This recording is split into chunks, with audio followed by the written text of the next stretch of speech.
Hi everyone and welcome to cafe. आज हम लोग देखेंगे ऑनलाइन तैयारी के दो पजल को। एंड ये जो पजल है ये बिल्कुल आपके जो एग्जाम होता है उसके लेवल के हैं। तो आप लोग पहले खुद से भी ज़रूर अटेम्प्ट करिएगा और उसके बाद आप इस पूरे सॉल्यूशन को देखिएगा। सो स्टार्ट करते हैं ऐसे पजल्स को। और ऐसे ही पजल की प्रैक्टिस के लिए आप लोग ऑनलाइन तैयारी .com की जो साइट है उसे ज़रूर विजिट करिए। एंड इसी के संग इन्होंने आपको एक फ्री मॉक भी प्रोवाइड करा रखा है। तो उस फ्री मॉक को अटेम्प्ट करके भी आप जान सकते हैं कि आप कहाँ पे स्टैंड कर रहे हैं। तो इसकी जो लिंक है वो आपको वीडियो के डिस्क्रिप्शन में दे दिया जाता है ताकि आप लोगों को कोई भी प्रॉब्लम ना हो और आप इजीली ही इनके मॉक्स जो है उन्हें अटेम्प्ट कर सकें। तो स्टार्ट करते हैं इसे। सबसे पहले देखते हैं फर्स्ट पजल को। फर्स्ट पजल को स्टार्ट करने से पहले मुझे आपसे एक सजेशन चाहिए। जैसे कि जो लास्ट सेशन हुआ था उसमें मैंने पूछा था कि आपको कौन से टॉपिक चाहिए या फिर आपको कौन सी टॉपिक पे वीडियो चाहिए। तो काफ़ी लोगों ने ये सजेस्ट करा था कि एक टॉपिक मतलब मुझे ऐसा बताया गया था कि जैसे कि जो पजल्स हम बनाते हैं उन पजल में ऐसे कौन कौन से पॉइंट्स होते हैं जिनसे हम लोग क्वेश्चन को स्टार्ट करते हैं या फिर जिनसे हम लोग पजल को बनाना स्टार्ट करते हैं। तो अगर आप में से मतलब ज़्यादा नंबर को, मैं जहाँ तक समझती हूँ जितने भी लोग ये वीडियो को व्यू कर रहे हैं उसमें से अगर 60%, 60% नहीं, 60% बहुत ज़्यादा हो गया, 40%, ओके। क्योंकि यहाँ पे तो मुझे जो मतलब पजल में जो आपका मतलब पजल जिनकी स्ट्रांग करनी है वो मुझे 100% लोगों की करनी है। ओके, तो मैं ये तो नहीं बोलती कि 60% लोगों को अगर ये प्रॉब्लम होगी तो मैं ये डिस्कस करूंगी, नहीं। अगर 40% लोगों को भी ये प्रॉब्लम है या 30% लोगों को भी प्रॉब्लम है तो आप लोग कमेंट सेक्शन में उसे बताइए और मैं इस टॉपिक पे फिर एक जो सेशन है उसे लेकर आऊंगी ताकि आप लोगों की जो जितने भी डाउट्स हैं वो क्लियर हो जाएं। ओके, तो ये एक टॉपिक जो था वो मुझे अच्छा लगा कि जैसे जो भी आपके डिफरेंट टॉपिक होते हैं, मतलब बॉक्स बेस होता है, फ्लोर होता है, सर्किल होता है। तो ये जो डिफरेंट डिफरेंट टॉपिक होते हैं इन पर इनमें कौन से ऐसे ऐसे पॉइंट होते हैं या फिर आप बोल सकते हो कीवर्ड्स बोलते हैं हम उसे। ओके, तो ऐसे कीवर्ड्स कौन से होते हैं जिनसे हम लोग पजल स्टार्ट करते हैं तो पजल जो है कम पॉसिबिलिटी में इजीली बन जाती है। ओके, तो इस पे आप लोग बताइए। अगर आपको वीडियो चाहिए तो कमेंट सेक्शन में इसको लिखकर बताइएगा। तो अगर 40% लोग, 30 to 40% लोग भी अगर बताएंगे, अग्री करेंगे तो मैं इस सेशन को लेकर जरूर आऊंगी इसी संडे को। बिकॉज आपका जो नेक्स्ट सैटरडे होगा उसमें आपका एग्जाम होगा, तो इसी संडे को या फिर मंडे को हम इसको कवर करेंगे। तो सबसे पहला जो पजल है उसमें उसको सबसे पहले मैंने यहाँ पे हिंदी लैंग्वेज में दिखाया है। इसके बाद हम लोग इसे इंग्लिश लैंग्वेज में भी देखेंगे। तो जो हिंदी वाले पर्सन है वो इसे एक बार अटेम्प्ट कर सकते हैं या फिर इसका स्क्रीनशॉट ले सकते हैं। यहाँ पर है इंग्लिश लैंग्वेज, तो इंग्लिश वाले पर्सन जो है आप लोग इसका स्क्रीनशॉट ले लीजिए या फिर इसको अटेम्प्ट करके भी एक बार देख लीजिए। यहाँ पे सिंपल सा ये कह रहे हैं कि आपके 7 पर्सन है और उनके नाम गिवन है। ओके, चलिए इसे आगे की तरफ ही समझते हैं हम लोग पूरा। तो यहाँ पे कह रहे हैं देयर आर 7 फ्रेंड्स एंड उनके नेम गिवन है जो कि है ABCDEFNG who all attend dancing classes on a different days of the same week starting from Monday to Sunday but not necessarily in the same order. तो यहाँ पे ये कह रहे हैं कि आपके 7 पर्सन हैं जो कि अटेंड कर रहे हैं क्लास को, डांसिंग क्लास को डिफरेंट डेज की। और यहाँ पे डिफरेंट डेज जो है वो आपका मंडे से स्टार्ट हो रहा है एंड संडे तक ये चल रहा है। अगर नहीं लिखा होता है, ये मेंशन नहीं होता है कि कहाँ से स्टार्ट करना है, तो बाय डिफॉल्ट आप हमेशा मंडे से ही स्टार्ट करते हैं। लेकिन कहीं भी अगर मेंशन होता है कि आपको संडे से स्टार्ट करना है, ट्यूसडे, वेडनेसडे या किसी अदर दिन से स्टार्ट करना है, तब आप किसी अदर दिन से स्टार्ट करते हैं। वरना बाय डिफॉल्ट कभी भी आप संडे से स्टार्ट नहीं करेंगे, हमेशा मंडे से स्टार्ट करके संडे पे दी एंड करेंगे। ओके, फिर आगे गिवन है यहाँ पे 3 person attend the dancing class between C and A. C और ए के बीच में आपके 3 पर्सन जो है वो डांस क्लास को अटेंड करेंगे। उसके बाद अभी हमें पता नहीं है कि सी ऊपर की ओर आएगा या फिर ए नीचे की ओर आएगा या फिर ए ऊपर की ओर और सी नीचे की ओर आएगा, तो अभी हम इसे ऐसे ही लिखा हुआ छोड़ देंगे। देन आगे कह रहे हैं B attend the dancing class before G. तो बी जो है वो डांस क्लास अटेंड करता है जी से पहले, तो इसको हम लिख लेंगे। बी जो है वो जी से पहले आता है। अब इनके बीच में एक पर्सन भी आ सकते हैं, दो भी आ सकते हैं, तीन भी आ सकते हैं। अब आगे कह रहे हैं no two persons attend the dancing class immediately before और immediately after according to the English alphabet. Okay, यहाँ पे इन्होंने एक कंडीशन लगा दी है। वो कंडीशन ये है कि कोई भी 2 पर्सन जो है वो आपकी जो क्लास है इस तरीके से अटेंड नहीं करेंगे कि आपका जो इंग्लिश अल्फाबेट होते हैं वो अगर 2 लेटर कोई साथ साथ इस तरीके से आ रहे हैं कि वो इंग्लिश अल्फाबेट में भी पास पास आते हैं, इमीडिएटली आफ्टर या फिर बिफोर आते हैं, तो वो दोनों ही लेटर जो हैं वो आपके इस अरेंजमेंट में इमीडिएटली आफ्टर या फिर बिफोर जो है वो नहीं आएंगे। कहने का मतलब क्या है, यहाँ पे कहने का मतलब ये है जैसे कि आप देखोगे ए और बी, ए के तुरंत बाद बी आता है, तो अगर ए जो है वो यहाँ पे लिखा है तो बी जो है वो यहाँ पर और यहाँ पे नहीं आएगा। अगर सी यहाँ पे लिखा है तो बी जो है वो यहाँ पे और यहाँ पे नहीं आएगा। सेम अगर सी लिखा हुआ है तो डी भी नहीं आएगा, बिकॉज आपका अल्फाबेट सीरीज में सी और डी जो है वो एक दूसरे के साथ आते हैं या फिर इमीडिएट नेबर होते हैं। ओके, तो ये आप मतलब समझ गए होंगे कि जो अल्फाबेट कि आपका जो इंग्लिश अल्फाबेट की जो सीरीज होती है उसके आसपास आने वाले यहाँ पे एक दूसरे के आसपास नहीं आएंगे। फिर आगे कह रहे हैं, यहाँ पे ब्रैकेट में वही चीज लिखी है जो मैंने आपको समझाई है, B does not attend the dance class immediately after and before A and C and so on. Okay, B जो है वो ए और सी के आसपास नहीं आएगा, क्यों? क्योंकि बी जो होता है वो ए और सी का नेबर होता है। देन गिवन है A attend the dancing class one of the days before Thursday. अब ए की जो डांस क्लास है वो थर्सडे से किसी एक दिन पहले होती है, तो हम इसको लिख लेते हैं यहाँ पे। तो इसको लिख लेते हैं Monday, Tuesday, Wednesday, Thursday, Friday, Saturday and Sunday. Okay, अब आप देखोगे यहाँ पे ये कह रहे हैं कि ए जो है वो अटेंड करता है डांस क्लास को कब? One of the days before Thursday. So Thursday से पहले, तो जो ए है वो थर्सडे को नहीं आएगा, फ्राइडे नहीं आएगा, सैटरडे नहीं आएगा, संडे नहीं आएगा। तो ए की क्या क्या कंडीशन होंगी कि ए या तो आपका मंडे को आएगा, ट्यूसडे को आएगा और वेडनेसडे को आएगा। तो ए जो है वो इन 3 दिनों में कहीं पर आएगा, राइट? क्योंकि अभी आप देखोगे ए जो है अगर आपका वेडनेसडे को आता है तो 1 2 3 का गैप करके आपका सी यहाँ भी आ सकता है। ए ट्यूसडे को आता है तो 1 2 3 का गैप करके आपका सी यहाँ भी आ सकता है। और ए अगर मंडे को आता है तो 1 2 3 का गैप करके आपका सी जो है वो फ्राइडे को भी आ सकता है। देन आगे गिवन है 3 persons attend the dancing class between B and G. 3 person जो है वो बी एंड जी के बीच में आएंगे। Okay, then F attend the dancing class one of the days after D. तो एफ जो है वो डांस क्लास अटेंड करता है डी के बाद में। ओके, तो डी के किसी एक दिन के बाद जो है आपका एफ जो है वो डी के बाद क्लास अटेंड करता है। तो हम इसे फिक्स करने की कोशिश करते हैं। अगर आप किसी को भी फिक्स करोगे, अगर आप बी और जी को यहाँ पे पिक करते हो तो आप देखोगे बी यहाँ लिखते हो तो 1 2 3 का गैप करके जी यहाँ लिख सकते हो। बी अगर ट्यूसडे को लिखते हो तो 3 का गैप करके जी जो है वो सैटरडे को लिख सकते हो। वेडनेसडे को अगर बी लिखते हो तो 3 का गैप करके आप जी जो है वो संडे को लिख सकते हो। तो 3 पॉसिबिलिटी तब भी आपकी बनकर आएंगी, और अगर सी और ए वाला पॉइंट लेते हो तब भी ही बनकर आएंगी। तो आप कोई भी यहाँ पे पॉइंट को पिक कर सकते हो, चाहे मन हो तो आप सी और ए वाला कर लो, चाहे मन हो आप तो बी और जी वाला पिक कर लो, राइट? तो मैं सी और ए वाला पॉइंट पिक कर लेती हूँ। एक कंडीशन में ए अगर यहाँ आता है तो 1 2 3 सी यहाँ पर आएगा नीचे। हालांकि हमें पता नहीं है कि सी ऊपर की ओर आएगा या फिर नीचे की ओर आएगा, लेकिन अगर आप ए को वेडनेसडे पे लिखोगे तो ऑब्वियसली आपका सी नीचे की ओर आएगा, क्योंकि ऊपर की ओर स्पेस नहीं है। एक कंडीशन में अगर ए यहाँ पे ट्यूसडे को आता है तो सी आपका कहाँ आ जाएगा? सैटरडे को। तीसरी कंडीशन अगर ए आपका मंडे को आता है तो सी आ जाएगा फ्राइडे को। ओके, इसे हटा देंगे। अब आप बी और जी को कैसे फिक्स करोगे? देखो, बी जो है वो ट्यूसडे और थर्सडे को नहीं आ सकता। क्यों? क्योंकि ए का नेबर नहीं होगा बी, राइट? जो ए है वो बी का नेबर नहीं हो सकता, क्योंकि वो अल्फाबेट सीरीज में साथ साथ आते हैं। इस वजह से आपका जो है वो बी कहाँ आ सकता है? सबसे टॉप पर आ सकता है। अगर बी सबसे टॉप पर आता है तो 1 2 3 का गैप करके आपका जी जो है वो यहाँ पर आ सकता है। इस कंडीशन की बात करते हो,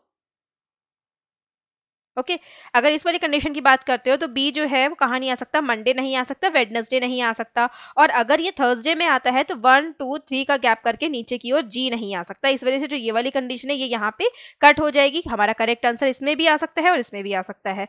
अब इसमें देखते हैं तो बी जो है वो ट्यूसडे को वाली जगह पे नहीं आएगा, क्योंकि ए का नेबर नहीं होगा। इसका मतलब बी आएगा वेडनेसडे को। 1 2 3 का गैप दोगे तो जी आ जाएगा आपका संडे को, राइट? तो ये दो पॉसिबिलिटी जो है इसमें हमारा आंसर निकल कर आएगा। इस वाली पॉसिबिलिटी को हम इरेज कर देंगे।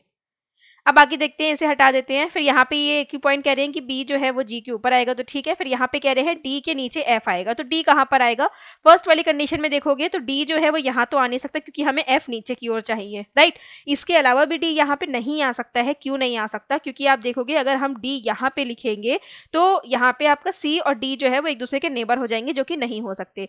क्या मैं डी यहाँ पे लिख सकती हूँ? तो हाँ, मैं डी यहाँ पे तो बिल्कुल लिख सकती हूँ, क्योंकि आप देखोगे जो डी होता है वो किसका इमीडिएट नेबर होता है? डी होता है ई का इमीडिएट नेबर और सी का इमीडिएट नेबर। तो यहाँ पे सी और ई तो है नहीं, लेकिन डी के नीचे जो एफ आएगा, एफ जो है वो किसका इमीडिएट नेबर हो जाएगा? जी का इमीडिएट नेबर हो जाएगा, राइट? क्योंकि आपको यहाँ पे ये कहा गया है कि डी के नीचे एफ आएगा। अगर डी के नीचे एफ आएगा तो आप देखोगे खाली एक ही जगह है यहाँ पे एफ को लिखने की। ओके, तो यहाँ पे जब एक ही जगह है तो आप देखोगे, जब आप जैसे ही आप एफ को यहाँ पे लिखोगे तो ये जो कंडीशन है ये आपकी सेटिस्फाई नहीं होगी कि आपका जी और एफ जो है वो अल्फाबेट सीरीज में भी साथ साथ आते हैं और यहाँ भी साथ साथ आ जाएंगे।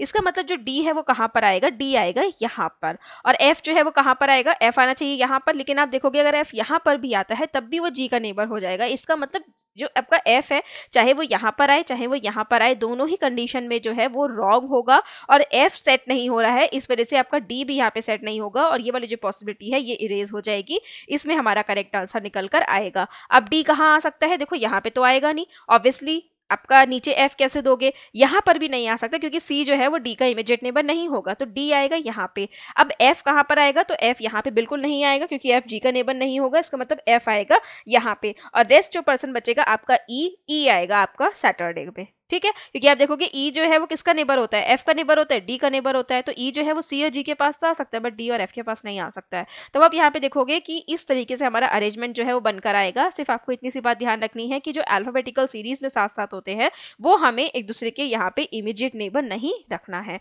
बाकी क्वेश्चन यहाँ पे फिर इजिली ही आपसे सॉल्व हो जाएगा। ओके सो आ जाते हैं फर्स्ट एमसीक्यू पे। गिवन है on which of the following day D attend the dancing class. D जो है वो कौन से डे में डांसिंग क्लास को अटेंड करता है, तो ये कर रहा है आपका सेकेंड डे जो कि है आपका ट्यूसडे। तो ऑप्शन नंबर ई होगा करेक्ट आंसर, क्योंकि आप देखोगे यहाँ पे नन ऑफ दीज जो है वो इसका करेक्ट आंसर होगा, बिकॉज यहाँ पे आपका मंडे थर्सडे एंड वेडनेसडे मतलब जो ऑप्शन गिवन है वो डी के नहीं है। Then who among the following attend the dancing class on last day of the week. So last day कौन सा होगा आपका संडे, तो संडे में कौन क्लास अटेंड करता है, जी। सो ऑप्शन नंबर बी होगा यहाँ पे आपका करेक्ट आंसर। देन आपको बताना है इमीडिएटली आफ्टर डी, डी के इमीडिएटली आफ्टर कौन आएगा, तो वो कौन आ रहा है यहाँ पे B. So option number D होगा यहाँ पे हमारा करेक्ट आंसर।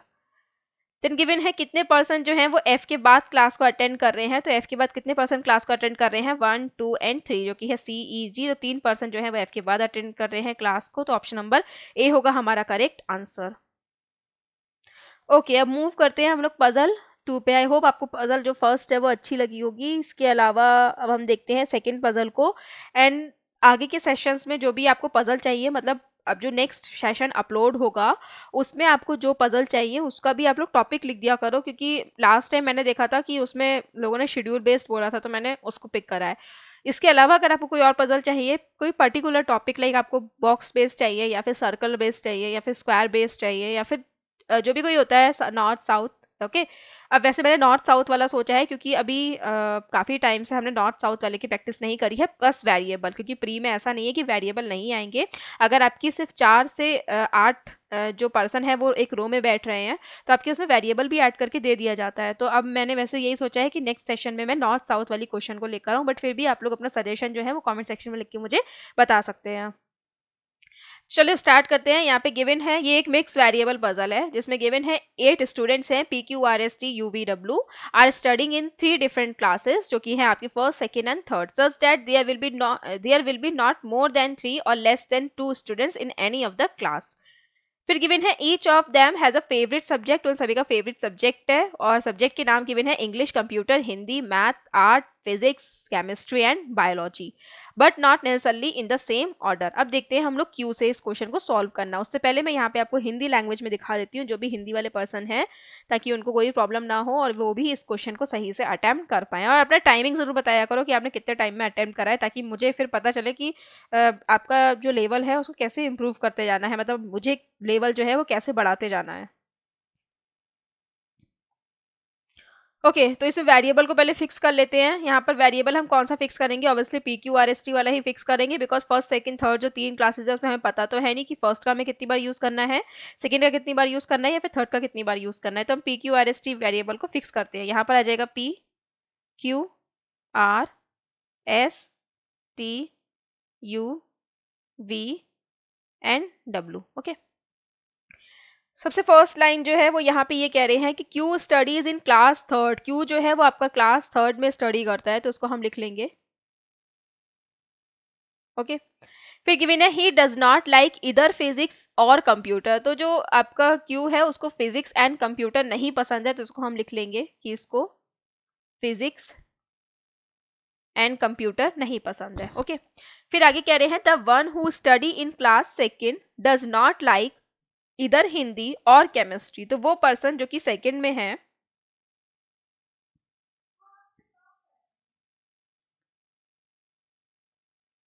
वो हिंदी और केमिस्ट्री लाइक नहीं करता है। तो वो पर्सन जो कि सेकंड में है वो हिंदी एंड केमिस्ट्री लाइक नहीं करता है। वैसे तो अगर आप देखोगे तो सेकंड में कभी भी केमिस्ट्री सब्जेक्ट नहीं होता।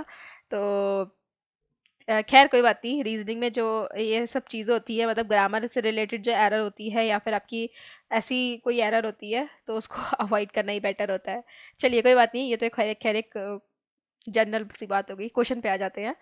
तो फिर यहाँ पे आगे कह रहे हैं W does not study in class first. W जो है वो आपका क्लास फर्स्ट में नहीं आता है, या फिर मतलब वो जो स्टडी है क्लास फर्स्ट में नहीं कर रहा है। तो आप देख लेंगे यहाँ पे डब्लू के आगे हमें फर्स्ट को नहीं लिखना है। एंड ही लाइक्स कंप्यूटर, लेकिन उसे कंप्यूटर पसंद है, तो हम यहाँ पे लिख देंगे कि उसे क्या पसंद है, आपका कंप्यूटर। देन आई गिवन है the one who likes physics study in class third. तो वो पर्सन जो कि क्लास थर्ड में है उसे फिजिक्स पसंद है। ओके, अभी यहाँ पे देखो क्यू जो थर्ड में है उसे फिजिक्स पसंद नहीं है, यानी कि कोई अदर पर्सन होगा जो कि क्लास थर्ड में होगा और उसे फिजिक्स ही पसंद होगा।